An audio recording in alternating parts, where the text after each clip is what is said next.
Hello friends, welcome back to asset builder YouTube channel. Future and option made easy series का ये 8वां video है और आज के इस वीडियो में हम देखेंगे कि आपके पास जो भी मनी है उसका बेटर यूटिलाइजेशन ऑप्शन ट्रेडिंग में कैसे करना है। तो एंड तक मेरे साथ इस वीडियो में बने रहे।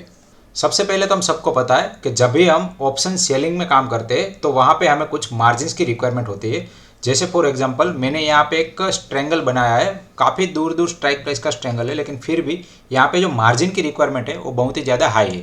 तो यहाँ पे आप देख सकते हैं कि मैंने जो स्ट्रेंगल बनाया है वो 14,300 का पुट है और 17,500 का कॉल है, जो काफ़ी दूर है और इसका डेल्टा भी काफ़ी लो है, मतलब 0.02 जितना डेल्टा है। तो इसकी जो प्रोबेबिलिटी है वो 99.94% है, लेकिन फिर भी यहाँ पे जो मार्जिन रिक्वायरमेंट है वो लगभग 70,000 रुपीज़ की है। अगर ये 70,000 रुपीज़ अगर हमारे ब्रोकर के अकाउंट में डायरेक्टली वैसे ही डिपॉजिट कर देते हैं तो वहाँ से हमें कुछ भी इंटरेस्ट नहीं मिलेगा। तो इसी फंड का बेटर यूटिलाइजेशन आप कैसे कर सकते हैं उसके ही रिलेटेड आगे हम वीडियो में बात करेंगे। फॉर एग्जांपल मान लीजिए कि आप ऑप्शन सेलिंग में काम करते हैं और आपके पास 10 लाख रुपए का फंड है। अब यहाँ पे 10 लाख रुपए का फंड कुछ लोगों के लिए ज़्यादा होगा, कुछ लोगों के लिए कम होगा। तो यहाँ पे सिर्फ एग्जाम्पल के लिए लेना है और आपके पास जितना भी फंड है उसको 10 लाख के हिसाब से कैलकुलेट करके देख लेना है। ठीक है, तो यहाँ पे आपके पास जितना भी फंड है वहाँ पे आपको ए फंड को दो पार्ट में डिवाइड कर देना है। तो यहाँ पे मैंने 10 लाख लिया है तो मैं यहाँ पे 5-5 लाख में डिवाइड कर देता हूँ। अब यहाँ पे दो पार्ट में डिवाइड करने के पीछे का रीज़न ये है कि जब भी आप कोई शेयर या फिर म्यूचुअल फंड कोलैटरल करते हैं तो वहाँ पे आपको मार्जिन मिल जाता है और वो मार्जिन जो मिलता है उसके सामने आपको कैश मार्जिन भी चाहिए।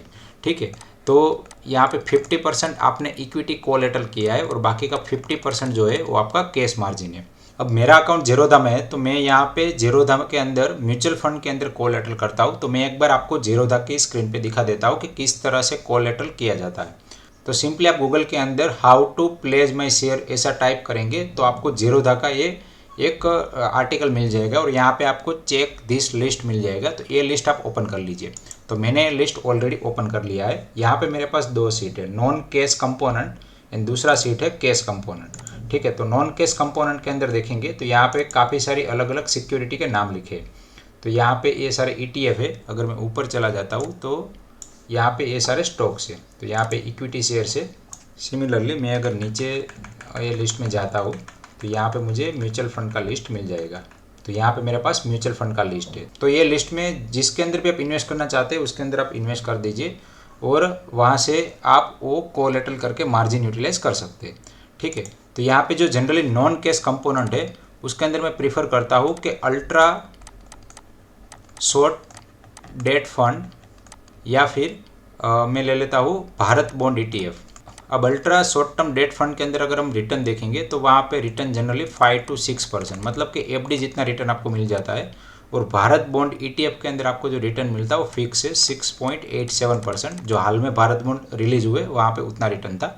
इसके रिलेटेड मैंने एक वीडियो भी बनाया है जिसका लिंक मैं आपको डिस्क्रिप्शन में दे दूंगा। और अगर आप इक्विटी ओरिएंटेड म्यूचुअल फंड के अंदर इन्वेस्ट करते हैं तो वो डिपेंड करता है टोटली आपका मार्केट के ऊपर। ठीक है, तो यहाँ पे आप जितना भी कोलैटरल करेंगे उसके सामने आपको कुछ मार्जिन मिल जाएगा। तो अब यहाँ पे कितना मार्जिन आपको मिलेगा वो भी आपको वो लिस्ट से मिल जाएगा। तो यहाँ पे आप देखेंगे कि हेयर कट लिखा हुआ है। तो ये 12%, 8%, 9% ऐसा हेयर कट है। तो इसका मतलब ये है कि अलग अलग जो सिक्योरिटी है, अलग अलग शेयर्स है, उसमें हेयर कट अलग अलग हुआ है। तो जैसे आप यहाँ पे देखिए कि वेल्सपन इंडिया में 25% का हेयर कट है, मतलब कि ये जो स्टॉक है वो ज़्यादा ही वोलेटाइल है। फिर यहाँ पे और एक स्टॉक है यारी, तो यहाँ पे 34% का हेयर कट है। अगर आप कुछ स्टॉक में देखेंगे तो 50% का हेयर कट भी है, जैसे उत्तम शुगर। फिर कुछ ऐसे ब्लू चिप स्टॉक है जिसमें हेयर कट बहुत ही ज़्यादा कम होता है, जैसे यहाँ पे आप देख सकते हैं कि पेट्रोनेट LNG में हेयर कट ओनली 15% है। तो ये तो हो गई पर्टिकुलर स्टॉक की बात। अगर हम ETF या फिर म्यूचुअल फंड के अंदर बात करें तो यहाँ पे आप देखेंगे कि जो इक्विटी ओरिएंटेड ETF है वहाँ पे हेयर कट 15% है और जो डेट ओरिएंटेड फंड है वहाँ पे हेयर कट 10 से लेके 8% तक है। ठीक है, तो इस तरह से अलग अलग हेयर कट होगा। अभी आप म्यूचुअल फंड के अंदर देखेंगे तो equity mutual fund and other debt mutual fund के अंदर जो हेयर कट है वो 7.5% है। ठीक है, तो यहाँ पे मैं फॉर एग्जांपल कैलकुलेशन के लिए देख लेता हूँ कि आपने किसी डेट फंड या फिर किसी इक्विटी म्यूचुअल फंड के अंदर इन्वेस्ट किया है और आपको हेयर कट जो लग रहा है वो ओनली 10% का लग रहा है। ठीक है, तो आपको जो मार्जिन मिलेगा वो 4.5 लाख का मार्जिन यहाँ पे मिल जाएगा। ठीक है, 4.5 लाख के मार्जिन के सामने आपको चाहिए सेम कैश मार्जिन रिक्वायरमेंट। तो इसको अगर आप चाहे तो कैश में अपने ब्रोकर के अकाउंट में डिपॉजिट करवा सकते हैं, या फिर इसका भी बेटर यूटिलाइजेशन करने के लिए आप निफ्टी भी परचेस करके उसको कोलेटरल कर सकते हैं, क्योंकि निफ्टी भी है वो कैश मार्जिन के अंदर आता है। या फिर आप लिक्विड फंड के अंदर इन्वेस्ट कर सकते हैं। ठीक है, तो लिक्विड फंड जो है वो भी एज ए कैश मार्जिन ही आपका कंसीडर होगा। और इसके अलावा और एक बेटर ऑप्शन है, वो है सोवरेन गोल्ड बॉन्ड स्कीम। तो ये अगर सोवरेन गोल्ड बॉन्ड के अंदर आप इन्वेस्ट करते हैं तो इसके अंदर आपको जो भी मार्जिन मिलेगा वो भी आपका एज ए कैश कंसीडर किया जाएगा। और यहाँ पे अच्छी बात यह है कि आपको 2.5% का एक फिक्स रिटर्न मिल जाता है। और सामने ही अगर 6, 7, 8 साल तक जब भी आपका मैच्योरिटी आया तब तक इन्वेस्ट करते हैं तो फाइनली आपका जो भी गोल्ड का प्राइस एप्रिशिएट हुआ है वो भी मिल जाता है। तो जनरली गोल्ड का प्राइस महंगाई के जितना एप्रिशिएट करता है, तो फॉर एग्जांपल 6% वो एप्रिशिएट किया प्लस आपको 2.5% एवरी ईयर मिलता रहा, तो यहाँ पे बहुत ही बढ़िया ऑप्शन आपके लिए बन जाता है अगर आप लॉन्ग टर्म के लिए ऑप्शन सेलिंग में काम करना चाहते हैं। तो अगर आप लिक्विड फंड के अंदर इन्वेस्ट करते हैं तो वो वहाँ पे आपको जनरली 3%, मतलब आपके सेविंग अकाउंट में जितना इंटरेस्ट मिलता है उतना ही आपको यहाँ पे इंटरेस्ट मिलेगा। और लिक्विड बी के अंदर आपका जो रिटर्न है वो थोड़ा सा कम बनेगा, लगभग 2% के आसपास बनेगा। ठीक है, तो आपकी चॉइस और आपके कन्वीनियंस के हिसाब से आप किसी भी एक में इन्वेस्ट करके उसको कोलेटरल कर सकते हैं। और यहाँ पे हम एक बार देख लेते हैं, तो कैश कंपोनेंट के अंदर काफ़ी सारे ऑप्शन है, जैसे गवर्नमेंट सिक्योरिटी है, फिर सोवरेन गोल्ड बॉन्ड की बहुत सारी स्कीम दिखाई गई है, फिर काफ़ी सारे लिक्विड फंड और मनी मार्केट फंड दिखाए गए हैं। अगर ये सारे फंड आप एक बार मनी कंट्रोल की साइट पे जाके देखेंगे तो लास्ट 1 ईयर का रिटर्न आपको लगभग 3.5% के आसपास मिल जाएगा। ठीक है, उसके अलावा काफ़ी सारे ETF है, जैसे लिक्विड बी हो गया, तो उस टाइप के जितने भी ETF है वो सारे ETF में भी आपको 2% रिटर्न मिल जाता है। ठीक है, और यहाँ पे हेयर कट जो लगता है वो 10% लगता है, और सामने ये जो ETF है वहाँ पे हेयर कट थोड़ा सा कम है, जैसे लिक्विड बी में आप देखेंगे तो 8% का हेयर कट है।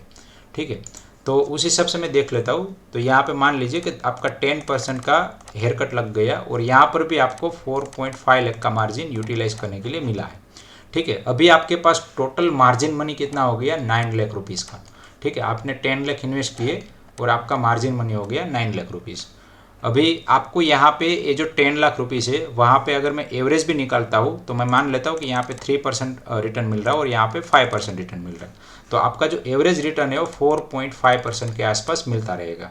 तो यहाँ पे मैं मोटा मोटा अगर कैलकुलेट करूँ तो आपको पर ईयर 40,000 रुपीज़ का continuous without any risk return मिलता रहेगा। तो आपका यहाँ पे 4.5% रिटर्न श्योर हो गया। ठीक है, अब इसके ऊपर आपको जो मार्जिन मिला है उसको आप ऑप्शन सेलिंग में यूटिलाइज करके मंथली 1% से लेकर 2% का अगर टारगेट करते हैं तो वो आपका एक एडिशनल रिटर्न बन जाएगा।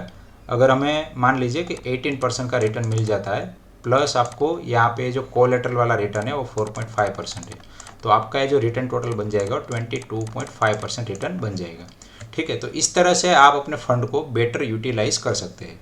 अब इस तरह से कोलेटरल करने के कुछ ड्रॉबैक भी है, जैसे मान लीजिए कि मार्केट अचानक से डाउन हो गया, फॉर एग्जांपल मार्केट यहाँ पे ऊपर ही जा रहा था, फिर नीचे गया, फिर ऊपर गया, तो इस तरह से अगर मार्केट में बहुत ही बड़ा फॉल आया जो कि अपने हाई से लगभग 20% का फॉल था, और अगर आपको यहाँ पे किसी इक्विटी के अंदर इन्वेस्ट करना है तो सबसे पहले तो कोलेटरल आपका ब्रेक होता है, उसमें लगभग 2 डेज का टाइम लग जाता है।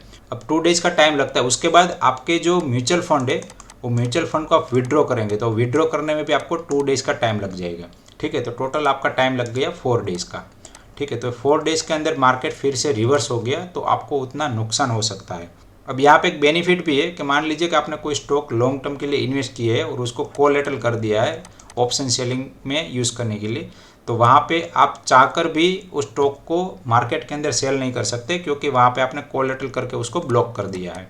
ठीक है, तो उस केस में आपको बेनिफिट भी मिल जाता है। अब यहाँ पे शेयर को कैसे कोलेटरल करना है उसके रिलेटेड आपको आसानी से वीडियो मिल जाएगा यूट्यूब के ऊपर। तो मैं यहाँ पे जेरोदा जो लोग यूज़ कर रहे हैं उसको बता देता हूँ कि आपको सबसे पहले कंसोल में जाना है और कंसोल में अपने होल्डिंग को ओपन करना है। होल्डिंग को जब ओपन करेंगे तो वहाँ पे आप अपने पर्टिकुलर स्टॉक या फिर म्यूचुअल फंड में जो भी इन्वेस्ट किया है वो म्यूचुअल फंड में क्लिक करेंगे तो वहाँ पे प्लेज करके ऑप्शन आएगा।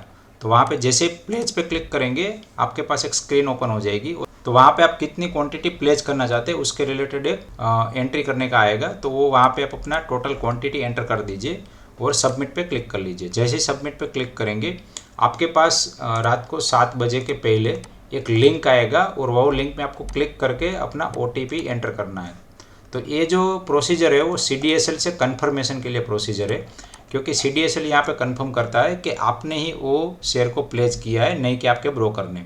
ठीक है, तो इस तरह से पूरा प्रोसीजर कंप्लीट होने के बाद आपको लगभग T+2 डेज के अंदर ये पूरा मार्जिन यूटिलाइज करने के लिए मिल जाता है। तो आशा करता हूँ कि अगर आप ऑप्शन सेलिंग में काम करना चाहते हैं और आपके पास जो फंड है उसका बेटर यूटिलाइजेशन कैसे करना है वो सारी चीज़ आपको पता चल गई होगी, और कैसे आप कोलेटरल करके अपने मार्जिन पे कुछ एक्स्ट्रा अमाउंट भी अर्न कर सकते हैं, उसके रिलेटेड क्वेरी भी आपकी सोल्व हो गई होगी। अगर फिर भी आपको कोलेटरल रिलेटेड कोई भी डाउट है तो नीचे कमेंट सेक्शन में मुझे बताइए, मैं डेफिनेटली आपकी क्वेरी का आंसर दूंगा।